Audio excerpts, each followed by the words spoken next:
Buenos días. Universidad Levet agradece su asistencia a esta sesión webinar. El día de hoy nos acompaña el doctor Hugo Gutiérrez Leonard.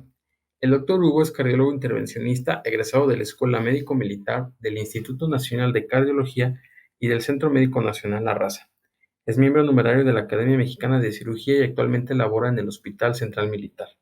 El día de hoy nos presenta el tema patrones ECG de las arritmias pasivas. Las indicaciones para los asistentes son las siguientes. En la parte superior de su pantalla encontrarán unos iconos. Uno de ellos es un signo de interrogación. Si durante la ponencia tuvieran alguna duda, pueden agregarlas dando clic en el icono antes mencionado.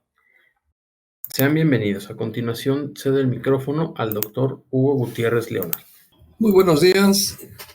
El día de hoy vamos a ver, antes de iniciar la plática, como ya es una costumbre, agradecer al comité organizador por esta invitación para estar una media hora platicando con ustedes acerca de estas arritmias. Ya hemos visto varios temas de las arritmias, de las taquicardias, que es la frecuencia elevada del patrón de electrocardiograma, pero hoy vamos a ver las arritmias pasivas, como dice en la lámina, es acerca de los bloqueos del nodo sinusal y principalmente del nodo auriculoventricular, que esto conlleve a una frecuencia muy lenta de los latidos cardíacos. Y entonces esto se manifiesta con desmayos, con síncope, con mareos, que esto es muy, muy importante, porque un síncope, pues, es un estado grave del paciente que puede llevar a una arritmia, fibrilación ventricular y muerte. Y hoy por hoy, con el tratamiento de la implantación de un marcapaso, pues es realmente salvarle la vida al paciente y llevarlo a su vida normal. Por eso es tan importante este tema de las arritmias pasivas. El día de hoy aquí hay un tema importante que es acerca del escape del nodo sinusal, o también hay escape ventricular. ¿En qué consiste el escape? Cuando el nodo sinusal, recordemos que de ahí se origina el estímulo que activa las aurículas, da la onda P, luego pasa por el nodo auriculoventricular el estímulo y luego pasa al ventrículo. Bueno, cuando el nodo auriculoventricular está deprimido o se enferma y no salen los estímulos adecuados, ¿qué es lo que pasa? Pues que en el nodo abajo del nodo auriculoventricular, de ahí sale el estímulo. Y podemos ver, esta es la imagen. Viene aquí viene un estímulo normal y ve una pausa larga porque no es capaz de dar un estímulo en nodo sinusal. Entonces toma el mando el nodo auriculoventricular, abajo del nodo auriculoventricular, y da este latido. Entonces se llama escape o rescate, que hace que se active el corazón. Entonces vean, aquí está un escape, ¿sí? De la unión auriculoventricular. Aquí vemos otro, aquí vemos otro. ¿Cuál es la característica? Pues ven el complejo del QRS, pero no lleva la onda P. ¿Por qué no lleva la onda P? Porque el estímulo no viene del nodo sinusal hacia abajo, sino que se origina en la unión auriculoventricular. Entonces un latido que no va precedido de onda P, veanlo aquí, este es un escape de la unión auriculoventricular, vean. Entonces, repito, cuando el nodo sinusal está enfermo y ya no sale el estímulo del nodo sinusal, el mando lo toma abajo del nodo auriculoventricular, dando estos que se llaman escapes, y son los que mantienen la actividad eléctrica del corazón. Vean, la frecuencia es baja, pero sin embargo mantienen la vida del paciente. Y con esto pues, nos da tiempo a implantar un marcapaso. Vean aquí, por ejemplo, pues hay una bradicardia sinusal y aquí está la onda P, vean la onda P, ¿sí? Y vean la frecuencia, 1, 2, 3, 4, 5, 6, 7, como de 45 latidos por minuto. La frecuencia es muy lento. Y aquí lo que se ejemplifica, que puede haber un estímulo de una estímulo de la aurícula, pero no pasa al ventrículo, y aquí lo están señalando, lo que llaman ellos bigeminismo auricular, ¿sí? O extrasístoles que le llaman ocultas, que no pasa el estímulo hacia el ventrículo. Y aquí ya se quita estas extrasístoles, incluso la frecuencia mejora. Esto es para tratar de explicarles cuando hay un bloqueo sinoauricular. Cuando el bloqueo, como vamos a ver adelante, es en el nodo aurículo-ventricular, pues es muy sencillo verlo en el electrocardiograma porque el PR se prolonga. Recordemos que el PR mide 20 milisegundos y si del origen de la P a la onda R mide más de 5 de los cuadritos pequeñitos, pues es un bloqueo aurículo-ventricular de primer grado. Entonces, repito, para ver el bloqueo auriculoventricular, pues es muy sencillo, porque en el electrocardiograma lo registramos con facilidad, con prolongación del segmento PR. Pero el bloqueo sinoauricular, ¿qué quiere decir? Que puede salir el estímulo del nodo sinusal, pero no despolariza la aurícula, está bloqueado. Entonces aquí se amplifica con esto. Vean, de aquí a acá, ese es el estímulo que aquí está bloqueado. ¿Y cómo lo podemos diagnosticar? Pues el espacio del RR, aquí está 930, y aquí se acorta 830. Y después viene una pausa, porque ya se bloquea. Entonces eso nos infiere que hay un bloqueo sinoatrial de segundo grado. Pero pasemos aquí al nodo aurículo-ventricular, como les explicaba, que es muy claro de hacer este diagnóstico y afortunadamente pues es más frecuente en la vida real el bloqueo aurículo-ventricular. Entonces, como pueden ver aquí, está la onda P y recordamos, este es el espacio PR y véanlo cómo está prolongado el espacio PR. Entonces es un bloqueo aurículo-ventricular de primer grado. Cuando existe este bloqueo, pues no se requiere implementar ningún marcapaso. Vean la frecuencia cardíaca prácticamente es normal. Entonces, de este tipo de primer grado, realmente pues, no nos da una patología grave. Cuando el nodo aurículo-ventricular se sigue dañando, ¿qué pasa? Pues entonces, aquí hay una onda P que pasa el estímulo, aquí está el PR, como pueden verlo, el PR se hace más largo y el otra P ya no cruzó, ya no pasó el estímulo a los ventrículos para que nos diera un QRS, entonces aquí se quedó bloqueada la onda P.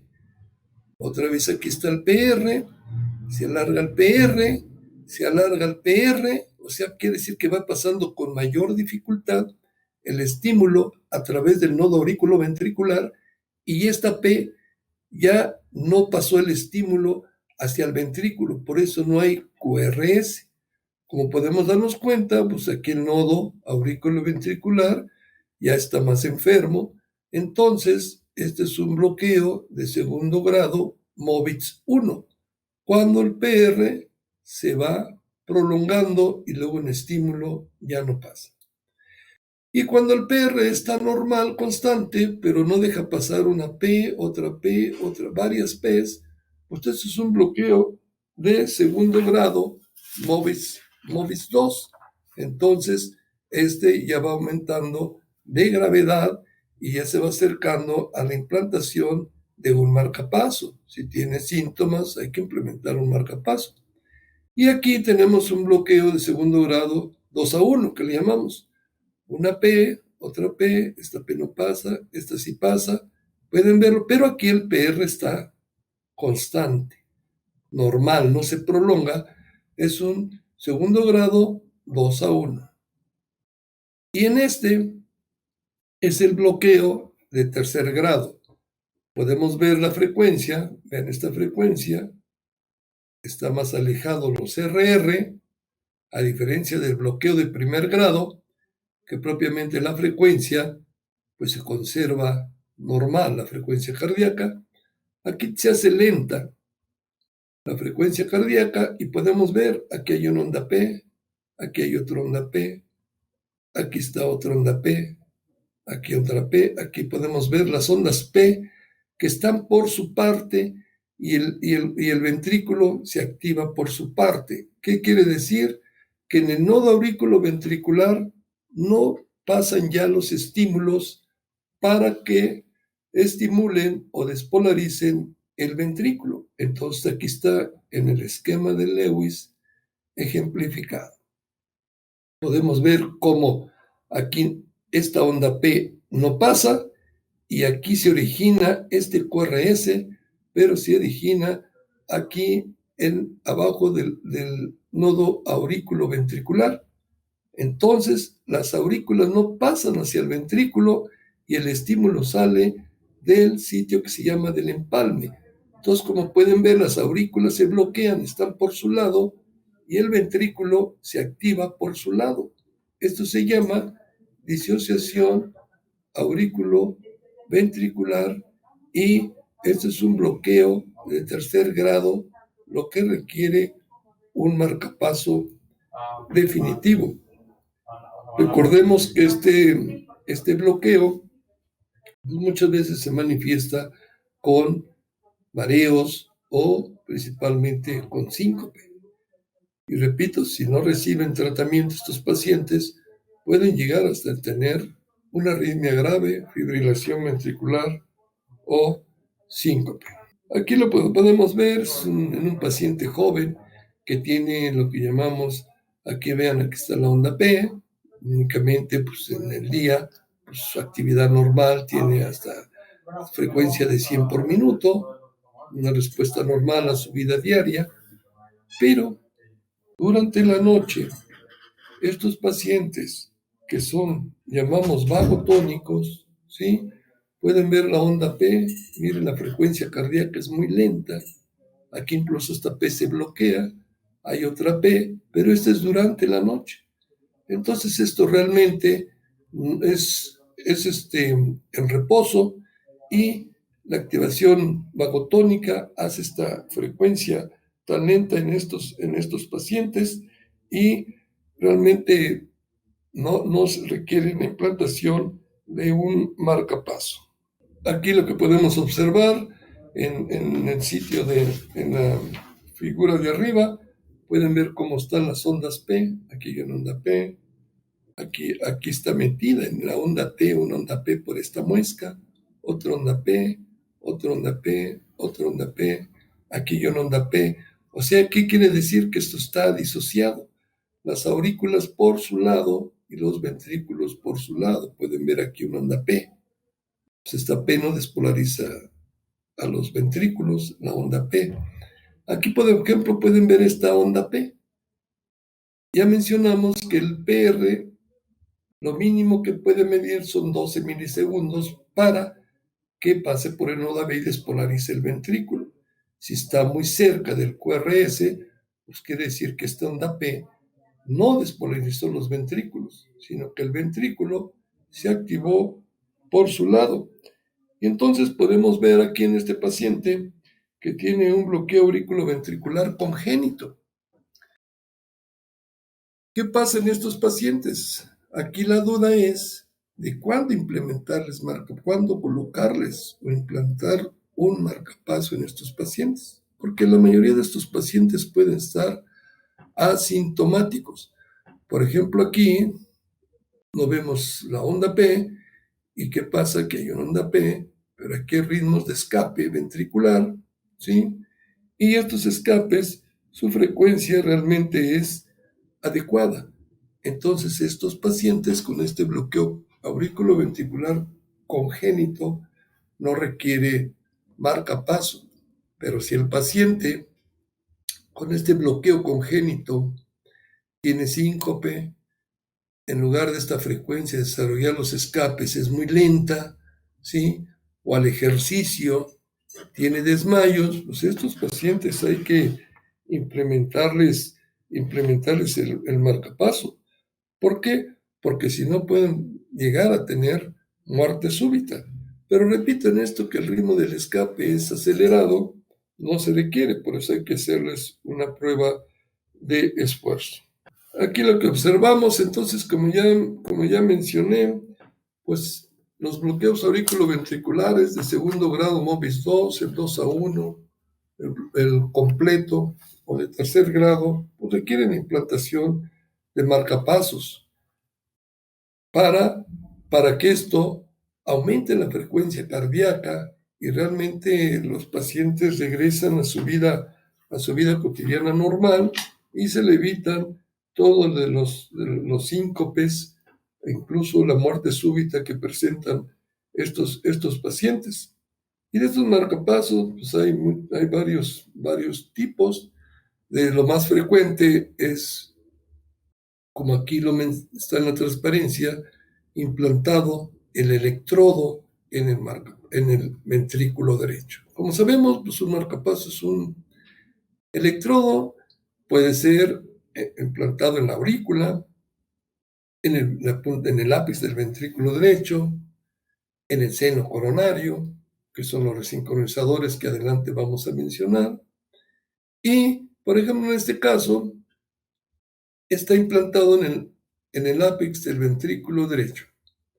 ¿Cómo lo sabemos? Pues porque hacen un bloqueo de rama izquierda, vean B1, bloqueo de la rama izquierda, y esto, lógico, muchos se ve una espícula, aquí es difícil verlo, pero tiene imagen de bloqueo de rama izquierda y está el electrodo colocado en el ápex del ventrículo derecho. Repito, si el electrodo está en el ápex del ventrículo derecho, la imagen es de bloqueo de la rama izquierda. Repito, estos marcapasos pueden colocarse el electrodo en la aurícula. ¿En qué casos? Pues pacientes que tienen enfermedad del nodo sinusal, pero que el nodo auriculoventricular está normal, pues se implanta nada más un electrodo en la aurícula que se llama AAI. Y eso estimula la aurícula, pasa el estímulo al ventrículo y todo es correcto. Pero si el nodo auriculoventricular está afectado, el electrodo se tiene que implantar en el ápex o en los resincronizadores que llevan un electrodo en la aurícula, en el ventrículo y en el seno coronario y hacen la vena posterolateral para que estimule la cara lateral del ventrículo izquierdo. ¿En qué casos se ponen estos resincronizadores? En pacientes que tienen imagen de bloqueo de rama izquierda con el QRS ensanchado más de 140 milisegundos para que haga una sincronía entre los ventrículos y con eso tratar de mejorar los datos y síntomas de la insuficiencia cardíaca, así como la mortalidad de la insuficiencia cardíaca. Hay multitud de estudios acerca de estos resincronizadores en el tratamiento de la insuficiencia cardíaca. Varios estudios multicéntricos y apoyan que mejoran la calidad de vida de los pacientes con insuficiencia cardíaca terminal, insuficiencia cardíaca refractaria en estos pacientes, pero está controvertido realmente si la sobrevida logran mejorar la sobrevida en estos pacientes. Repito, son pacientes terminales que con estos dispositivos resincronizadores tratan de mejorar los síntomas y aumentar la sobrevida. Repito, son en determinado tipo de pacientes, miocardiopatías dilatadas, que tienen el QRS muy ensanchado, más de 140 milisegundos, principalmente con bloqueo de la rama izquierda. Son los que se ha observado una mejoría en cuanto a los síntomas y en cuanto realmente a su sobrevida, en lo cual hay artículos que están pues no totalmente aclarado este tema. Aquí lo que vemos está la espícula que les mencionaba, la espiga, que nos indica que está estimulando el ventrículo en el ventrículo, y aquí pueden ver dos. Entonces esto se trata de un marcapaso, un electrodo en la aurícula y un electrodo en el ventrículo que se llaman de doble cámara, que si el paciente es joven, ¿sí? O necesita hacer más actividad, estos de un electrodo en la aurícula y otro en el ventrículo, lo que tratamos de hacer es que sea más fisiológico, o sea que la contracción auricular y ventricular sea más sincrónica y esto tenga un mejor gasto cardíaco, principalmente cuando el paciente hace ejercicio, que por eso los marcapasos ahora se le agrega una letra que se llama R, que esto tiene sensores que estimulan la contractilidad muscular, la actividad física, y va aumentando la frecuencia cardíaca como se requiera para pacientes que tienen los bloqueos auriculoventriculares, que son personas que tienen mucha actividad física o actividad diaria, y entonces estos marcapasos doble cámara es lo ideal implantarlos. Aquí nuevamente, como pueden ver, aquí está más ejemplificado. Esta espiga estimula la aurícula, o sea, el electrodo en la aurícula derecha, y este estimula el ventrículo, el electrodo, el cable, la punta del electrodo está en el ventrículo. Entonces vean cómo están las dos espigas. Esto es, repito, tipo marcapasos de doble cámara, electrodo en la aurícula y en el ventrículo. ¿Para qué? Para tener mejores condiciones fisiológicas del organismo, aumente el gasto cardíaco y el paciente desarrolle su vida prácticamente y su actividad normal. Aquí este esquema, este diagrama, tratamos de ver pacientes que tienen bradicardia. Ya mencionamos que una bradicardia es importante, la desmayos, las síncopes. Y aquí en pacientes, como habíamos mencionado, que nos interesa, pues que tengan síncope. Bradicardia que tienen mareos, que han tenido síncope, que tengan síntomas, perdón. Si no los tiene, pues en general no se les coloca marcapasos, pero hay excepciones, como lo que habíamos mencionado en casos de bloqueos auriculoventricular congénito. Si estos pacientes tienen el ritmo de escape lento o hacen bradicardia o han tenido síncope, pues hay que implantarles un marcapaso. El síndrome bradicardia taquicardia. ¿Ese síndrome qué consiste? El nodo sinusal se enferma por fibrosis, por isquemia, y entonces los latidos ya son muy lentos que salen del nodo sinusal, entonces dan bradicardia sinusal. Y como la aurícula se estimula lento, pues se originan en las aurículas arritmias, tanto flóter como fibrilación auricular. Y entonces, por eso se llama el síndrome bradicardia taquicardia. Que esos pacientes, pues también hay que colocarles un marcapaso. Estos pacientes hay que colocarles un marcapaso, no de doble cámara, sino el cable únicamente en el ventrículo. Sí, o pacientes que tienen síntomas no graves de bajo gasto. También hay que, en esas ocasiones, sí, valorar si se les implanta un marcapaso. Ver antecedentes, si tuvo infarto, si tiene isquemia, si hace bradicardia, repito, la fracción de expulsión, cómo está la fuerza de su corazón. Bien, y cuando tienen síntomas, ¿sí?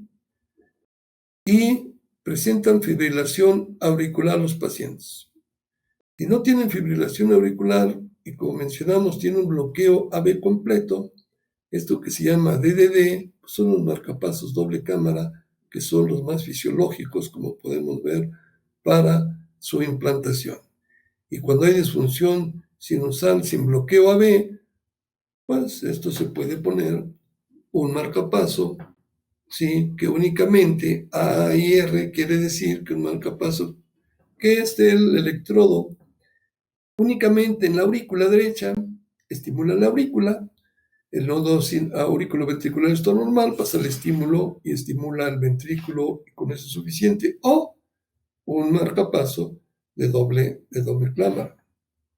Y si tienen fibrilación, aquí hay que, ya había mencionado, si tiene fibrilación auricular el paciente, un BBIR. ¿Qué quiere decir? Que el cable tiene que estar colocado en el ápex del ventrículo derecho. Aquí en este caso, como vemos, es una estimulación biventricular en este tipo de pacientes, ¿sí? Con un resincronizador. ¿En qué consiste el resincronizador? Un cable en la aurícula, un cable en el ventrículo y un cable lo coloca uno en el seno coronario, en una rama posterolateral de la vena que va hacia la parte lateral del ventrículo izquierdo, que esto consiste en estimular el corazón, sí, a partir del ventrículo izquierdo, que sea una contracción lo más fisiológico posible para que estos pacientes pues mejoren de los datos clínicos de insuficiencia cardíaca. Esto, repito, pues es una estimulación ventricular izquierda que para que sea más fisiológica. ¿Y en qué pacientes? Pacientes con insuficiencia cardíaca crónica refractaria, con bloqueo de rama izquierda completo, que el cuádriceps esté muy ancho. Aquí pues ya está puesto el marcapaso. ¿Y cómo sabemos que es un resincronizador? Porque aquí vemos en la derivación ABL una espiga negativa y en B1 una espiga positiva. Entonces esto, en B2, nos explica que es un resincronizador. Y repito, porque es importante estos dispositivos, porque mejoran los síntomas de insuficiencia cardíaca y también en muchas publicaciones se apoya que mejora la sobrevida de pacientes. Repito, son pacientes con insuficiencia cardíaca avanzada, pues que ya se probó el tratamiento médico, ya se probaron otras alternativas, ya se descartó la isquemia miocárdica, o se hizo una revascularización coronaria, o se implantaron stents. Entonces, todo eso ya se descartó. Entonces, una alternativa, repito, pues son estos resincronizadores que consisten en 3 electrodos para mejorar los síntomas de falla cardíaca. Como pueden ver, este tema pues es más pequeño que todos los anteriores, pero es muy, muy importante.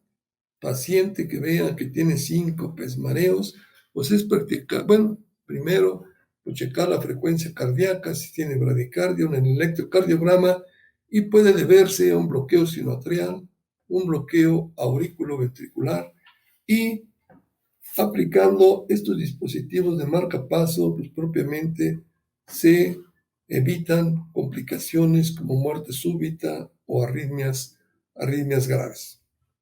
Pues por hoy eso es todo el tema. Repito, es muy corto, pero muy, muy importante. Y por su atención, pues muchísimas gracias. Ok, doctor. Bien, pues no nos han llegado dudas aquí a la plataforma. De ser así, entonces vamos a dar por concluida nuestra sesión. A nombre de Universidad Levet, le damos las más sinceras gracias por su participación y a todos nuestros asistentes los invitamos a que estén pendientes de los próximos webinars. Hasta la próxima.